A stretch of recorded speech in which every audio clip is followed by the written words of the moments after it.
All right, good afternoon and welcome everybody to our second session in the Palliative Care Echo series. So great to have you all joining us. Hi, back here in the corner, Troy Jorgensen, Program Manager here at Project Echo Nevada. So if you're having an issue or a question, just reach out to me and I'm your guy to help.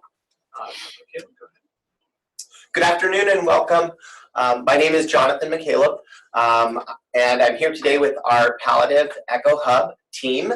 And to start with, we wanted to go and introduce ourselves. Can we go ahead and do introductions? Yeah. Yeah. I'm Jessica. I'm one of the geriatric clinical pharmacy specialists at the VA here in Reno. And I'm Stephanie, and I'm one of the hospice social workers at the Reno VA. And Kim Anderson. Hello, this is Kim Henderson. I'm the Vice President. Can't hear you for some reason, Kim. Oh. How about You're now? off mute. No audio for you. So I'll send you a chat message and there's a phone number that I'll have you call into. Perfect. So if you want to keep going around the room here. Okay. Oh, I'm Dr. Bauman. I'm one of the Hospice Palliative Medicine fellows. Yeah, go ahead. Oh, hi, I'm Dr. Desfor. I'm also one of the Hospice and Palliative Medicine fellows. Suresh Kannan. And I'm Dr. Mal. I'm one of the Hospice Palliative and Geriatric Medicine fellows. All right, and then we'll go around the audience here and have you all introduce yourselves as well. So Shalina, you want to start us off? Sure. Hi, I'm Dr. Laws. And Oh, hang on. You know what it is? It's an audio issue on my end. Our speakers were off. Yep. Okay. That's embarrassing. All right, go ahead, Shalina. Hi, I'm Dr. Laws, and I have Dr. Basine with me, and we are both recent HPM fellow grads. And so we are joining you from Rockland, California, and we could hear Kim Anderson, so. Okay, yeah. Us at home could hear. All right, thank you. Miriam? She's muted. Sorry, it took me a minute. My name is Miriam Volpin. I used to be at UNR School of Nursing, and I now work at Eden Hospice, where we stole one of the VA's nurses, Barbara Foster Gordon. We miss her. Very much. I'll tell her hi for you. Thanks for joining us today, Miriam. It's just kind of a jumbled screen name, W4WLRTZ, with like a pink, looks like a pink Post-it note up. Could you unmute yourself and introduce yourself? Yep, go ahead. Hi guys, I'm Shikali, third year medicine from medicine residents. I'm Dr. Malik, one of the fellows in geriatrics. Okay, it did seem like we had audio for that site. So if you want to just write in through the chat box who you are. Next up is Shaneka Foy. Hi, I'm Shanika Foy. Can you hear me? Yep. Hi, I'm the owner of a community mental health clinic here, Behavioral Mental Health, for 10 years. I'm a CSW, graduated from USC, class of 2017 or 18. And I'm the proud owner of Remy Premier Healthcare. We are embarking on a better, improved palliative care model. And my nurse practitioner is on as well, and we go out in teams, so we have a multidisciplinary team. So social worker paired with an NP on every visit. Wonderful, great to have you today. Thanks so much. Next is BHSUSHWL. You're off mute. Could you introduce yourself? Yeah, my name is Leanne Cushway. I'm from Valley Hospital Medical Center in Las Vegas, and I am the Assistant Chief Nursing Officer. Wonderful, great to have you today. Thank you. Folks from the VA. Yeah, it looks like you joined by phone, so *6 will unmute you. All right, can you hear me? Yep. Yeah, I'm here at the VA. Actually, Dr. Shoemaker's going to join me. She had trouble connecting, so she's going to come to my office. So we're here. Excellent, thank you. Next is Leah, but it doesn't look like we have a microphone for you, Leah. So if you want to write in through the chat. Next is Trader1. Hello. Hi, can you hear me? Yep. It's Tiana Hubbard here in Las Vegas. I am also with Mrs. Shanika Foy. I'm the nurse practitioner and owner of Remy Premier Healthcare Services, where we mostly manage patients for transitional care management, post-acute, as well as we have a new palliative care program. Wonderful, thank you. Had someone write in, Melinda Southard, PHP manager for the state located in Carson City, public health preparedness. Thanks, Melinda, great to have you. Kelly Presser, you wanna go ahead? Hi, this is Kelly Presser. I'm a clinical nurse leader here at the Reno VA, and I work with all of these amazing people here. Good to see you. Thanks, Kelly. Vanetta Lapera is next. Hi, my name is Benita Lapera. I'm the Director of Palliative Care for Dignity Health down in Las Vegas, and I chair the Palliative Care and Quality Life Council. Wonderful, thanks. D.M. Williams. Hi, can you hear me? Yep. Perfect. So this is Danica Williams. I'm also with Public Health Preparedness, and I focus in healthcare preparedness. Excellent, thank you, good to have you.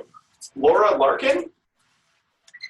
Hi, my name is Laura Larkin. I'm an RN coordinator. I work for Keck Medicine of USC in Las Vegas at the Culinary Health Center's primary care.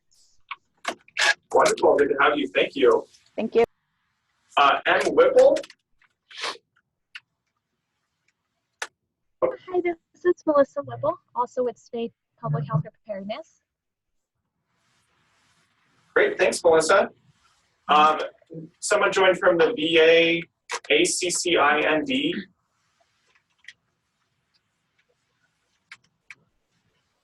Are you there? Do we have audio for you? Okay, maybe not. Another person from the VA, Peter M., it looks like. Can you hear us? Could you introduce yourself? Hi, this is Melissa. This is Melissa Peterson, and I'm with geriatrics. Great, thank you. Elle Stanfill is next. I'm Lori Stanfill, and I'm a social worker with Nevada Medicaid. Thanks, Lori, good to have you. B. Funk. Hi, hi. My name is Beth Funk, and I'm the administrator at Harmony Hospice. Thanks, Beth. Manny Castillo. Oh, go ahead, Manny. Community liaison with Harmony Hospice. Great, thanks, Manny. And the last one is just screen name is staff. Are you there? Do we have audio for you? All right, maybe no microphone there. So thanks for introducing yourself, everyone. So great to have you all with us today. So we'll get started here. So this is our disclaimer statement, just letting you know that we are recording the session today, and it will be on video, and we'll post the video online and that type of thing. So if you have any issues with being on video, please just send a chat message to us and let us know that. Next is our reminder of if you present a patient case today, just remember this is a group setting, so no HIPAA protected information, no protected health information such as the patient's name, date of birth, occupation, those types of things. All right, so I'm just going to give a very brief introduction to the facilitation model for Project Echo Nevada, with the objectives of explaining why the Echo clinics need facilitation, what that model is, and how case presentations work. So the model involves, of course, as we just went through, introductions, every person, every time. And of course, that includes the facilitators, the hub team members who are your subject matter experts, and our Echo support team. All of the spoke sites, of course, have gone through introductions as well, and shared some of their background and where they're located, or where they're employed at least. So the case presentations are gonna go the following format for this Echo clinic, the Palliative Care Echo clinic. We're going to start by asking if, based on the last echo, there were any questions that came up after people had time to review the material, or if they had a case presentation in between echo clinics. And with a reminder at the end of the clinic that they can, of course, ask questions about the presentation that was just viewed, or bring up any cases at that point that were sparked by the information that they heard. With that, I will start by asking if any of the folks, any of our audience has any specific case that they would like to bring forth. Yeah, does anyone have a case they'd like to discuss today? Please feel free to unmute yourself with the microphone icon, *6 if you're joined by phone, or you can also write in on the chat box.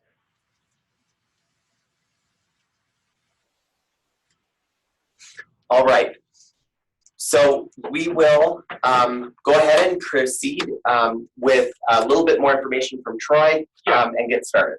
So we had been promoting this series as hoping that we were going to get Board of Long-Term Care and Social Work credit. Unfortunately, those applications were not accepted. We just didn't get them in time. It wasn't a matter of the content or anything like that. So we do still offer AMA PRA Category 1 nursing and pharmacy credit for these sessions. I'm going to send a link out right now for the evaluation for the previous session as well as today's session. Those are just online evaluations that you complete to claim that AMA PRA Category 1 nursing or pharmacy credit. And then also I'd be willing to put together a certificate and send it to you saying that you attended these sessions, and then you can in turn share that with your board, and they may be willing to give you credit for the sessions as well. So just contact us at projectecho@med.unr.edu to request that certificate, and I'd be happy to provide that for you. So I'm going to send out in the chat right now. It'll just pop up a little orange icon. So you just click on that, and then the links for the evaluations are in that chat. So if you have any questions, though, just email that email address, projectecho@med.unr.edu, and we'd be happy to help you. All right. So going with, yeah, there we go. Right. All right. So very briefly, I would like to introduce to you today's presentation, Palliative Care, Who Gets It and Who Needs It, expanding on key concepts and roles of palliative medicine. Today's presenters are Dr. Georgia Bowman, as she introduced herself, a hospice and palliative medicine fellow here, but also an emergency medicine physician employed here at our local VA. And we also have with us another hub team member, Kim Anderson. Kim is the Vice President of Business Development with Harmony Hospice, as well as holding the position of Vice Chair for the Palliative Care and Quality of Life Advisory Council for the state of Nevada. So I'm going to briefly touch on our objectives. Kim's going to start off and share the state of the specialty, which is going to include some information specific to Nevada and also hospital-based palliative medicine. And we are then going to proceed into which patients are appropriate and how to obtain palliative care consultation. We're going to then touch on prognostication through a brief case-based overview. And without further ado, I'd like to hand it over to Kim Anderson. All right, thank you, Doctor. So palliative care emerged with the hospice movement in 1960, but it wasn't until 2006 that hospice and palliative medicine became a defined medical specialty. Palliative care has been one of the fastest growing fields as payers, providers, policymakers have recognized its potential to improve quality, and as a direct result of improved quality, it reduces cost. In 2000, only 658 hospitals reported a palliative care program. In 2016, the number increased to 1,831, a 300% increase. So what's next? The next phase of growth requires more palliative care in the community, in nursing homes, offices, practice, patient homes. And with that being quality and reliable care in the community, we know that will improve the quality of life throughout. So knowing this, the majority of our data today is focused on hospitals and hospital demographics, referral patterns, IDT members, program components, and basically anything and everything that can be quantified is done on the hospital. So that's what we're going to look at today. This slide says a lot. Very simply, only 100 consults out of 3,500 hospital admissions, so less than 2.9% the patients that are receiving palliative care consults. So despite this growth, and again, 300% in 16 years, the barriers in accessing palliative care remains. Millions of Americans with serious illness do not yet have access to palliative care. Availability is highly variable by geographic, hospital size, and tax status. Even in the hospitals that report a palliative care services, only a small fraction of those patients that could benefit receive palliative care. Many programs remain too understaffed, undersourced to reach all the patients in need. Teaching hospitals, we have 4.9. Compared to non-teaching hospitals, they come out at 6.9%. This trend, it holds across all hospital sizes. Now, hospitals that use a palliative care trigger, which means, again, that's an automatic trigger to see a patient, it's 7.9 versus those that operate without this automatic trigger, only see 4% of their patients. Next slide, please. This slide, again, reflects the referral sites versus the referral sources. I share this information to help identify where you might first start a palliative care program, or if you're building a program, where you might find more support or expand to. So let's talk a moment about the patients that are being referred. 1 in 4 have the primary diagnosis of cancer, followed by cardiac and pulmonary. Nearly half of the patients seen in 2017 were between the ages of 65 and 85 years old.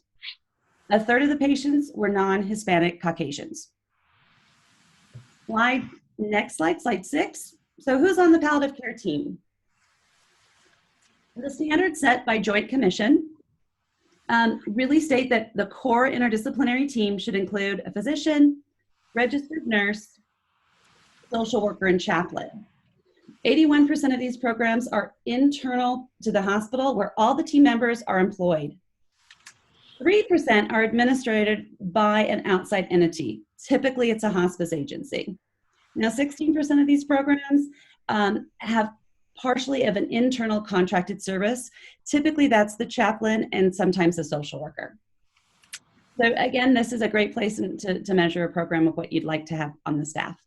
Next slide. So here's the most consistent features in a program.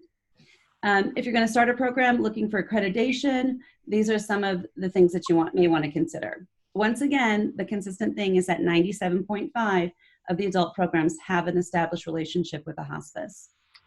So if you're looking to accreditate a program, Joint Commission is the one that does it for hospitals. And in 2016, it was the first community-based palliative care was handed out by Joint Commission. Joint Commission does not require both hospitals or home to have access 24/7. They just have the availability. Now, CHAPS is the other designation, and it is definitely a leader. And with that designation, they do require 24/7 care available. Okay, so let's look at Nevada. Slide 8. So we've taken a look at how nationally it's growing 300% in 16 years. This is, again, 2017 data for what Nevada looks like, and I'm happy to report that 60% of all hospitals have some sort of program. We have the opportunity to expand into the smaller rural hospitals with only 1 of 6 having a program.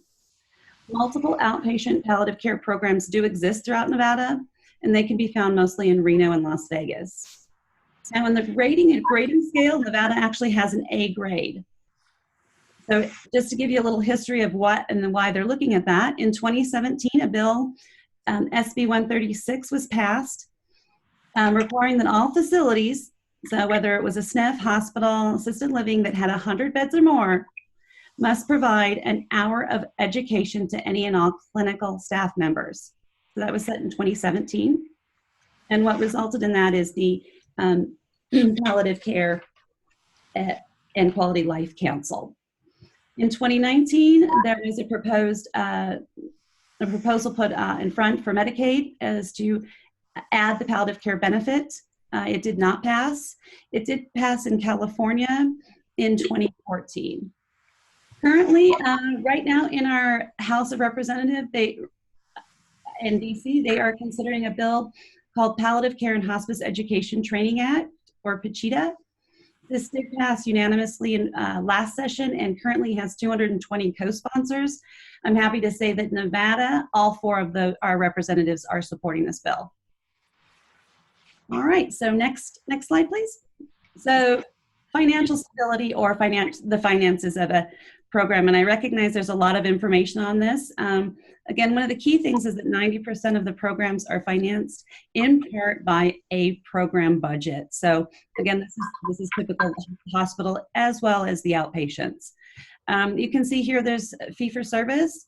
The palliative care providers are able to bill Part B. And I've just shared several items here that you may consider with reimbursement. If there is interest, we can definitely put a full session together on, Part B billing, and then also the opportunities for financial stability within a program. Very simply though, 99497 and 99498, both of those are advanced care planning codes, and those have been really very helpful in offsetting the direct costs for providers seeing patients and having those difficult conversations. So it's time for me to pass on the session to Dr. Bowman and to go into objective number 2, which patients are appropriate for palliative care consult. Thank you so much, Kim. And now that we know a little bit more about palliative care's access, availability, and room for growth, we can look a little closer at the patients who should be getting palliative care. So palliative care is appropriate for any patient at any stage of a serious chronic and life-limiting illness. And this includes when a cure might be unlikely, but is certainly not impossible.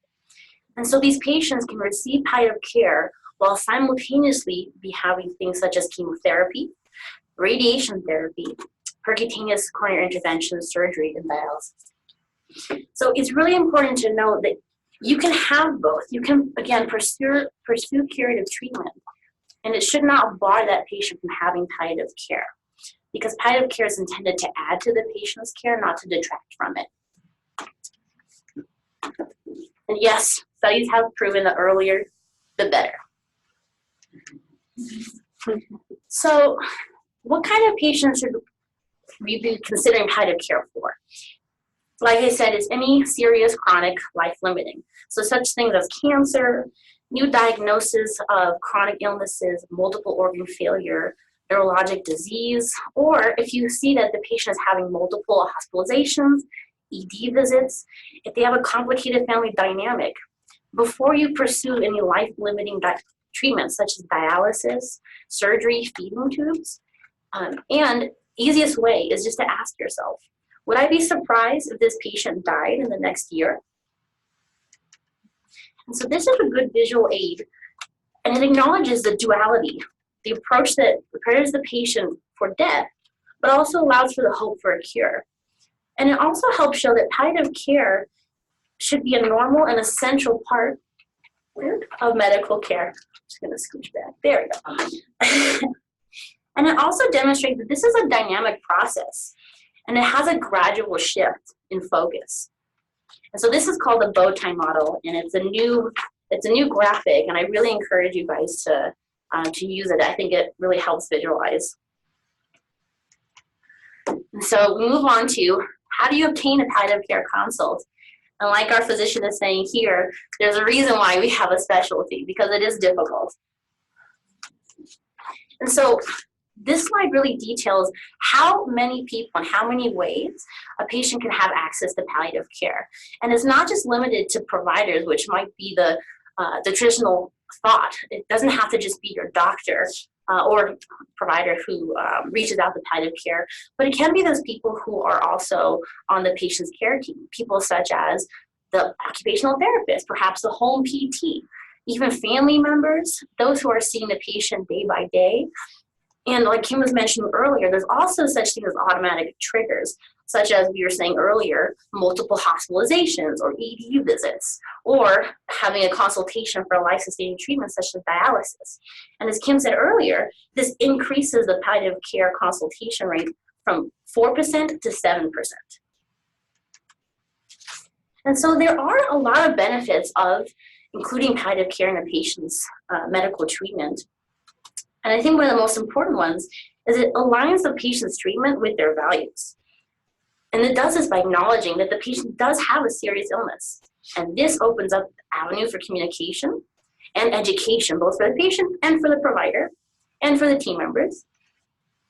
And it respects the idea that planning is important, and it gives them time to set up medical, financial, and personal legacies.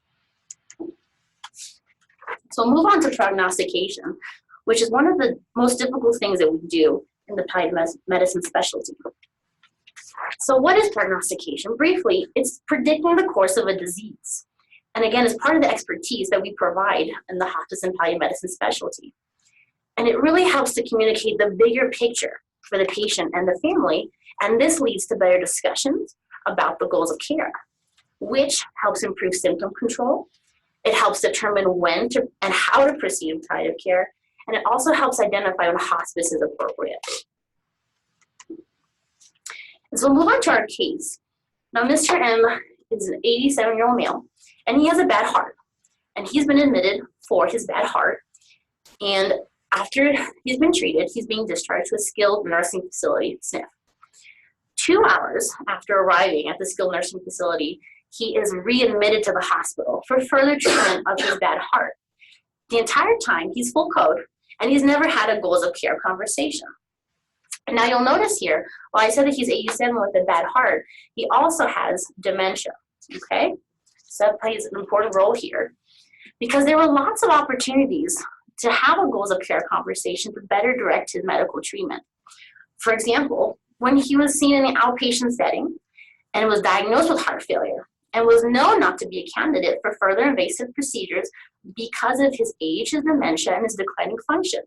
And so a good prognostic tool to be used in this setting is a surprise question, which we mentioned earlier, which is, would I be surprised if this patient died in the next year? We also could have involved palliative care when he was admitted. And one of the prognostic tools that could have led us to that decision is the Seattle heart failure model, which we'll touch on in just a minute. We also could have involved palliative care before he was being discharged to the skilled nursing facility. And one of the prognostic tools we could use at that point is the Palliative Performance Scale. So the surprise question, which we mentioned, it's a really easy way to ask yourself, would this patient benefit from the addition of palliative care? And so studies have shown that clinicians are very inaccurate at prognostication for a variety of reasons. And so the surprise question, is really a good alternative to standard prognostic estimate. It doesn't use numbers, it doesn't use any algorithms, there's no equations, it doesn't ask you to predict anything. It just asks you yes or no. And so studies have shown that 82% of the time, the clinician's intuitions are correct about whether or not they would be surprised. And interestingly, doctors predict this with a greater specificity and sensitivity than nurses do. And of the doctors, the oncologists are actually the most accurate, and they predict correctly 76.1% of the time. And so we also mentioned the Seattle heart failure model. You'll look at the diagram on the right of your screen, you'll notice there's quite a few boxes there. So this is a good tool, it's a validated tool that is used by cardiologists in an inpatient setting, because you do need a lot of data. And you'll see that it asks here for such things as the medications and the doses and the lab values and what devices and a whole number of things that might not be easy to obtain in an outpatient or skilled nursing facility, but certainly on the inpatient floor. And if this had been calculated from Mr. M, we would have seen that he has a 0% 1-year survival based off of his data input. And so moving on to our skilled nursing facility setting, we mentioned the Palliative Performance Scale. And so this is a prognostic tool that you'll notice is used for hospitalized patients who have a palliative care consultation. That's important to know, because you've already asked yourself, would I be surprised if this patient died in a year? And you said no, and so we'll involve palliative care. And so now this is an appropriate tool to then use to further predict and to prognosticate for them. And so this has been validated, and it's very useful for a broad range of, again, palliative care patients. Originally, it was designed for patients with advanced cancer, but has now been shown to be useful for non-cancer diagnoses and actually can be applied in multiple settings, including clinics, hospitals, and hospices.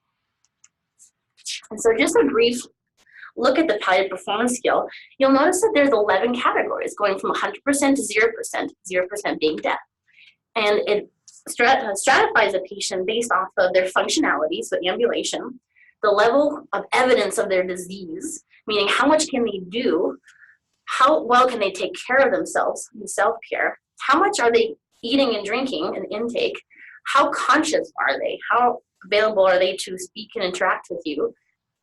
And based off of that, they're able to extrapolate how long a patient would be expected to live in a hospice setting, which are the numbers off to the far right. And so for Mr. M, we had a goals of care conversation. And because he had dementia and was not able to make his own medical decisions, we spoke with his daughter, who was the designated power of attorney and his medical surrogate. And based off of his advanced heart failure and his comorbid dementia and decline, we actually found that he was meeting hospice criteria at this point. So we determined the goals of care after a long discussion, multiple long discussions with his daughter. And based off what we knew he wanted and what was important to him and what was important to his family, it was decided that we would have him return to the skilled nursing facility for some physical therapy so that he could improve to the point where he could be discharged home to enjoy the rest of his life with home hospice. And so we have before and after. So before palliative care, we didn't really know anything about what was important to him. He was full code, and his daughter, she didn't really know about any of the services that were available to her to help him with his medical issues. After the palliative care consultation, you'll notice a long list. These are all of the life-sustaining treatments. But not only that, we explored his values, what was important to him as a person, and we found out that he really didn't like being there. He didn't like having physical therapy, knocking on his door every day and making him walk around the unit. He preferred to relax and watch old Western movies. And that was what was important to him. And so by figuring out what was important to him, we helped his daughter decide that, okay, maybe we can move toward moving home and helping support him to do that so he can watch his movies and be with his family. All right, so we've been through a lot, so let's just sum it up. So Kim, think you went through the state of the specialty.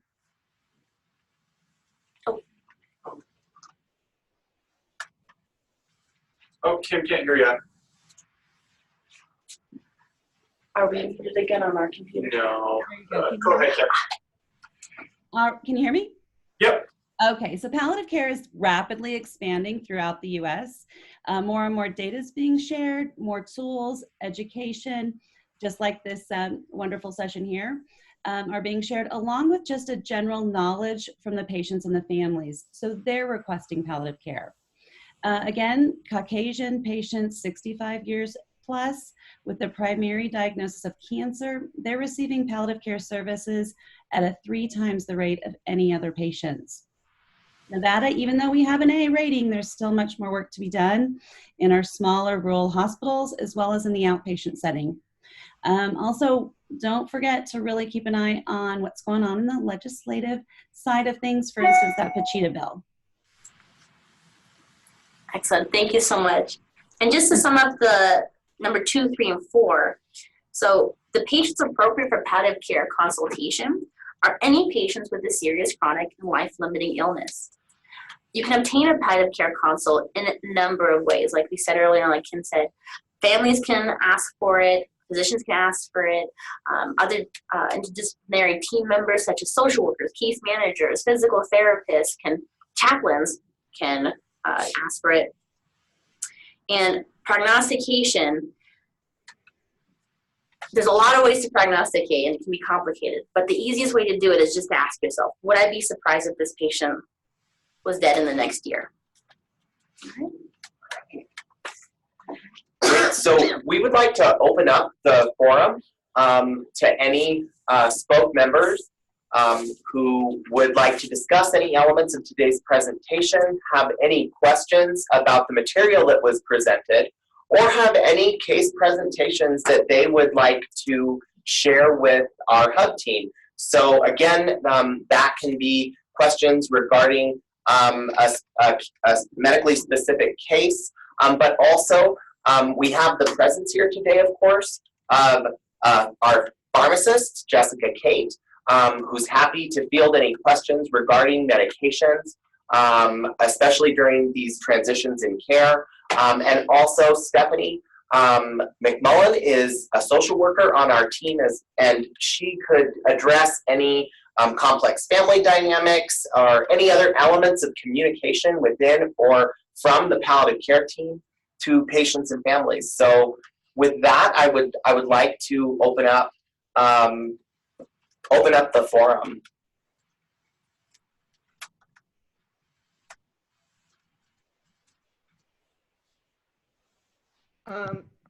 If nobody else is going to talk. Yep, go ahead. So, yeah, there's always a little bit of confusion, or not confusion, but the mushiness between palliative care and hospice. And, you know, I'm one of these people who want to separate the two, but I'm coming at it from a hospice perspective. One of the things that I'm sure everybody is noticing is the increasing complications on the psychosocial side with an awful lot of the patients we deal with. And we recently had a patient, relatively young, in their 40s, with an aggressive pancreatic cancer. They were referred to us. This person also lives independently, and the only family involved do not live locally. We had a heck of a time getting a hold of him originally to set up a first meeting. He then fired several of our staff. The only person he seemed to want to talk to was the chaplain. But even there, he kept not being present when appointments were set. He didn't answer his phone. And unfortunately, we just had to discharge him because he had not been in contact for 15 days.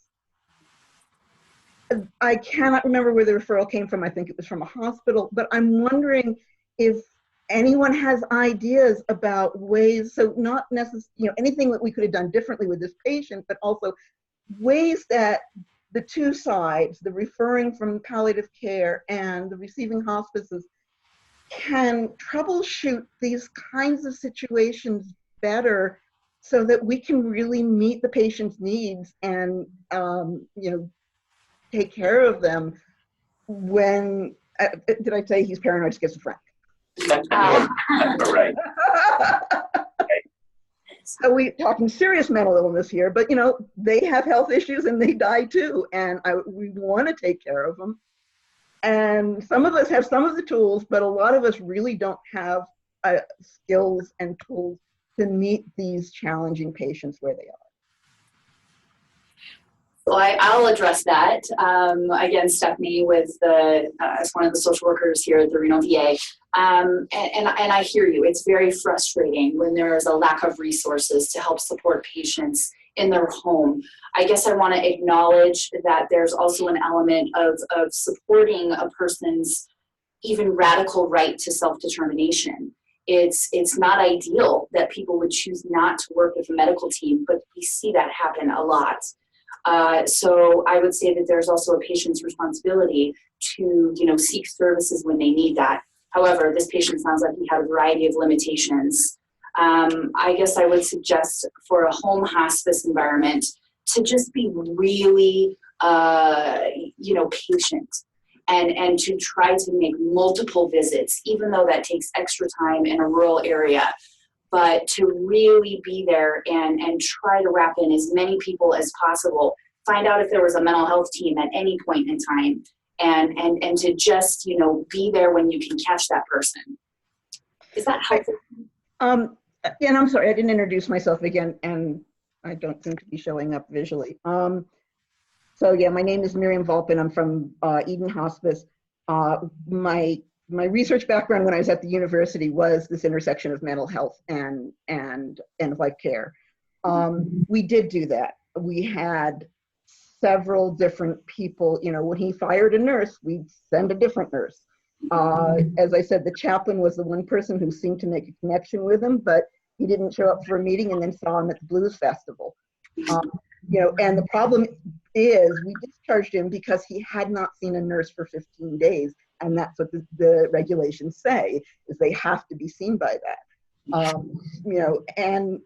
And he's, the last thing we heard is he's back in the hospital on a suicide watch, on a hold.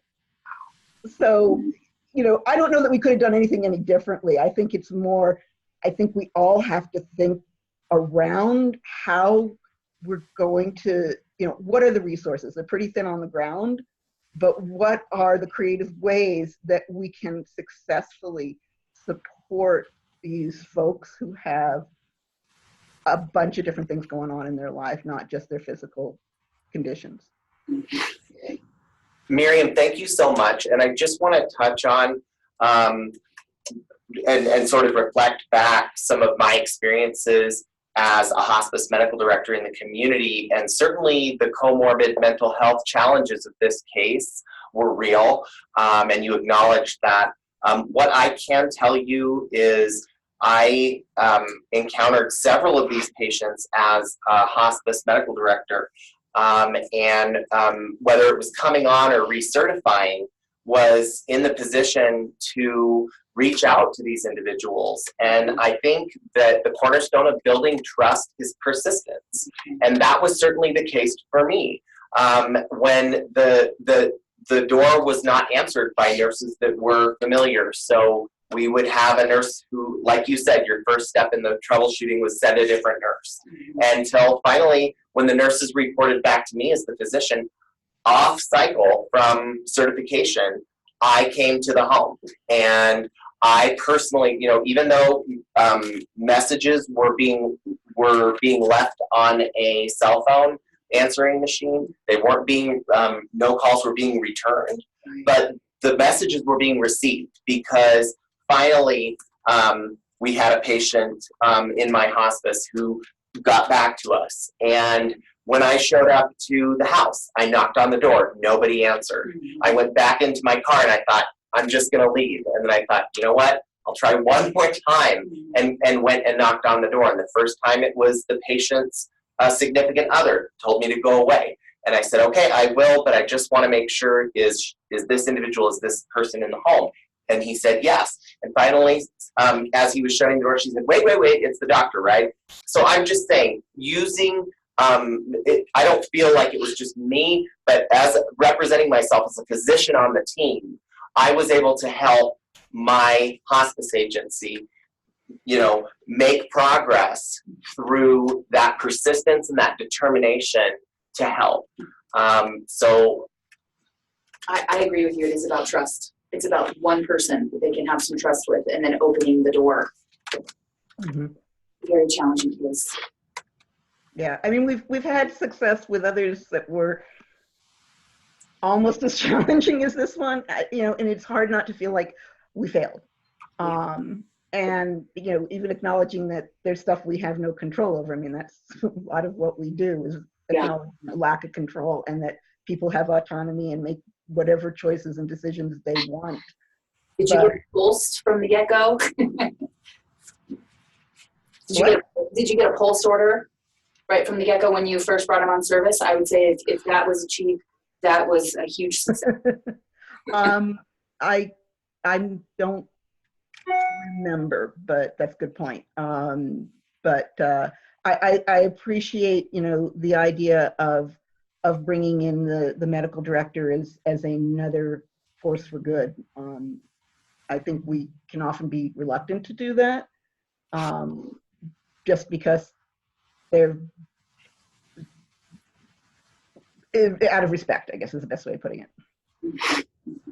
Shamika, I see that you shared some comments in the chat box. Do you want to just talk about those? Yes. Can you hear me? Yep. Yeah, that's my typical population. Pretty much with wrapping the med. This is our first time trying. I typically change my model all the time, but this is the first time embarking on a full wraparound with starting with the palliative care. And at least 85% of our, one of our facilities, 85% are psych patients that have post-acute issues. So We've been fortunate, like I said, going in before they're discharged as a social worker. You know, when you're a social worker, you just know how to approach. You were taught how to pretty much have a conversation. I specialize with schizophrenia and bipolar, so it's just more like, hey, nice to meet you. We're going, you know, the same thing you would do with palliative care. It's really psychoeducational, even though they're in and out. And then with bringing the doctor in, for some reason, I feel like they listen to the doctor. Doesn't matter if you're an MD or if you're the person talking to them. Sometimes it's just another unbiased person that's not a part of their family. Most of them don't have family members. But I thought that was a great idea when you said that they didn't want to let you in, but it was like when the doctor's here, it's like for some reason they perk up and they get confused. I mean, there's so many people coming in to see them. They don't know the nurse from the home health, from the social worker, from the doctor. But you know, psychoeducation again, them seeing you consistently, building a rapport, they have to trust you. I have never had any issues with any of my patients, but like I said, I go a little over and beyond. I want to meet them before I just pop up at their house. So I might want to visit them in like the day before they're being discharged and have a conversation. And it's more smoother that way because you're not just popping up or just calling out the blue and they don't know who you are. I know that's not always the case, that you can't always do that, but there's other ways to welcome a patient, you know, that has more than medical issues going on. Sometimes it's, hey, the medical is a barrier. We got to address the medical. They need an emergency surgery or they need something that's medical. And most of the time with psych patients, it's all over the place. It's whatever their barrier is. If it's housing, then you're never going to get to anywhere else until you address what's individually important to them. And it's not always medical attention. It's not always medication. It's not always, I know that I'm dying or I have a chronic illness. Sometimes it's, I lost my stuff, you know, I lost everything. And sometimes you just have to get over those little humps. So I thought that was great that you went over and beyond as a social worker. I do house calls if I don't hear from my patients. I go show up. It doesn't matter where you live at. So I thought you handled it pretty well.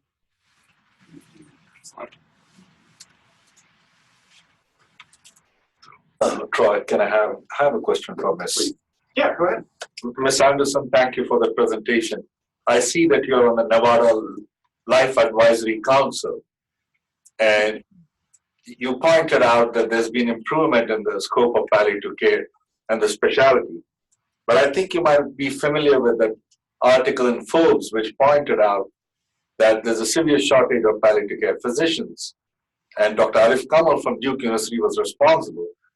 I'm dismayed to hear that the University of Nevada might cut down on its number of palliative care positions for the fellowship. And so what are your thoughts? Well, I agree, absolutely. I'm disappointed as well. I have been a big believer and a big supporter of the efforts with the fellows. And you're right, I believe the number is thought to go from 4 to possibly 2.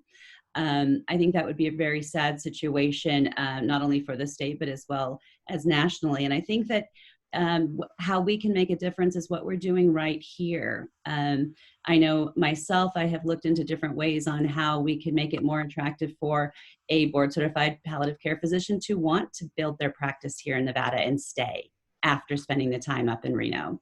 So if we can across the state support what the fellows are doing as their fellows, we have a better shot at keeping them within the state. And again, the numbers are astonishing of the fact that we don't have as many board certified or even some education. And that's really where the Pachita bill that is in the House right now would really expand that situation. So I think that again, right now our 4 representatives are sponsoring it and co-sponsoring it rather. And when it gets to the Senate side, we need to, send out some letters to our senators and make sure that they're also in support of it. Thank you. We did have a question come in here about billing. What is the best resource to review for Part B billable codes in Nevada for palliative inpatient and outpatient care? Okay, great question. So where would I go if I just wanted to look up what it takes and the best opportunities for that to make sure you're going to be reimbursed at the highest level is nv.gov is always where I go first. Additionally, a site that I use a lot is medicalbillingencoding.org. Both of those have the nationally correct coding initiatives and everything that you may need or, again, possible add-ons to any code. And then also on a broader scope, NHPCO, National Hospice and Palliative Care Organization, and Center for Advancement of Palliative Care, CAPC, both of those organizations have free access to anyone with some basic codes. And if there is interest, we can definitely put, this is all about what best serves this group. So if there is interest in more about the business side, or if you will, about billing and how to build a financially stable program, then just write in and we'll get that scheduled. Did that answer your question? I see another comment here. HCCI has great modules as well, $25. Agreed.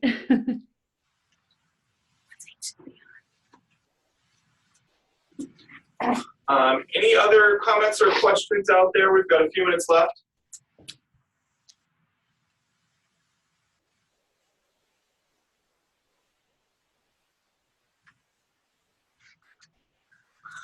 The only thing I wanted to just bring up to the group is that I think in terms of Dr. Bauman's mention of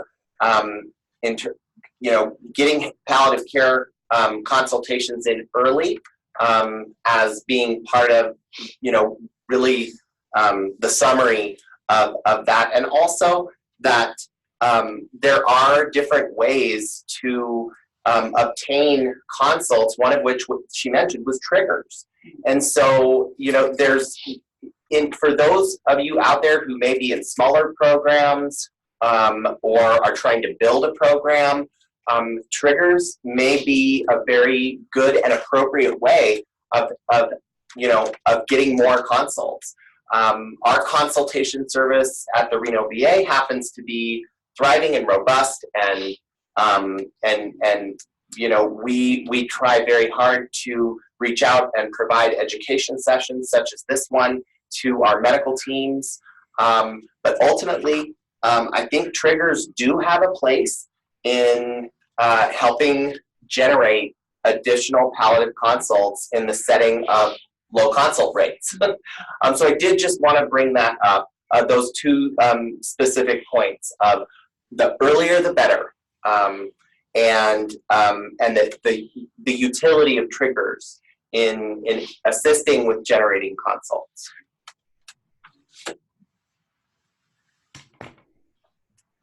Okay, anything else out there before we wrap up for today? I think one person had a question what HCCI is. It's called Healthcare Cost Institute. Can you expand on trigger specifics? Sure. The simplest and most straightforward one I can offer you is a repeat admission for heart failure.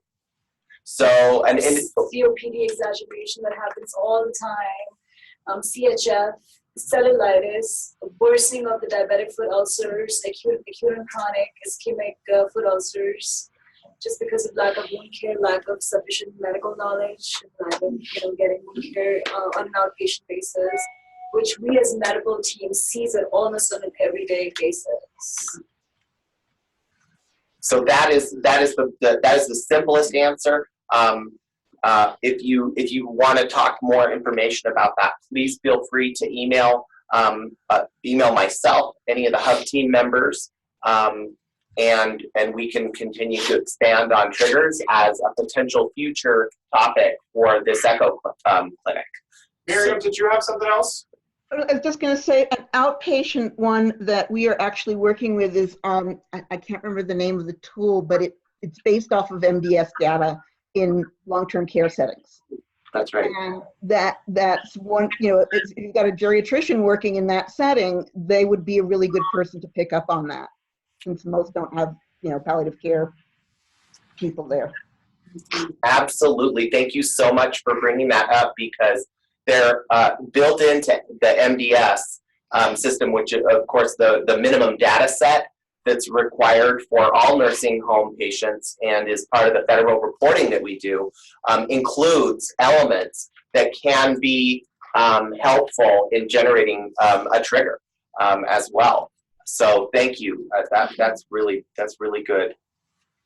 And I just had one question for Dr. Bowman. You mentioned something about the Seattle heart failure prognostication tool that we can use. Is that something that could be used by an internal medicine doctor, or it has to be assessed by a cardiologist? Oh no, absolutely can be utilized by internal medicine. Okay. There are, I'm going to warn you, there's a lot of very specific questions they have, including like, what's their beta blocker dosing, for example, or like what devices do they have.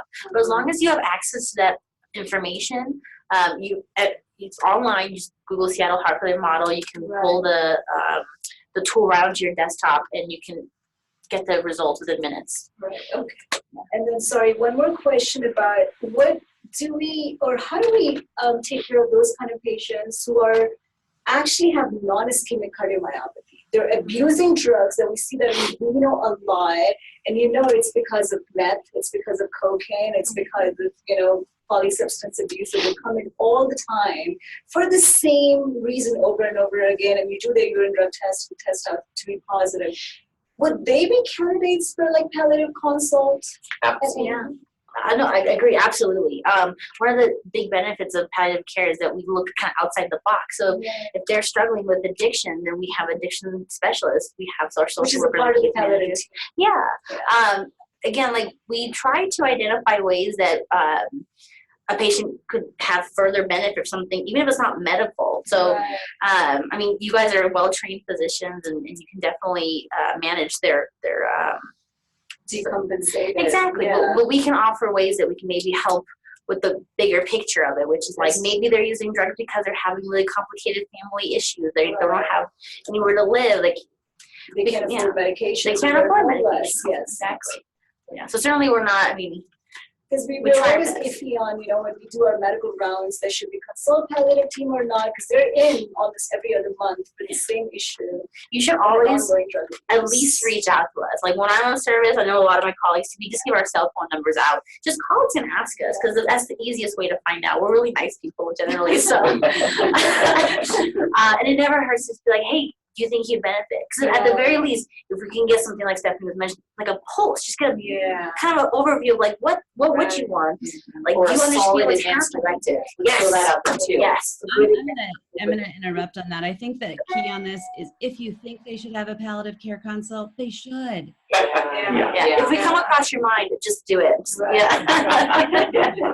That's right. There's the best prognostication, right? All right, well, I think we'll wrap up there then for today. I do want to share the schedule. So do we have a topic decided for next time yet? We do. Okay. The next topic will be advanced directives presented by Dr. Suresh Kannan and by Dr. Kelly Conright. Okay. So that'll be next month, July 19th. So hope to see you all then. Thank you for joining us today. Have a great weekend.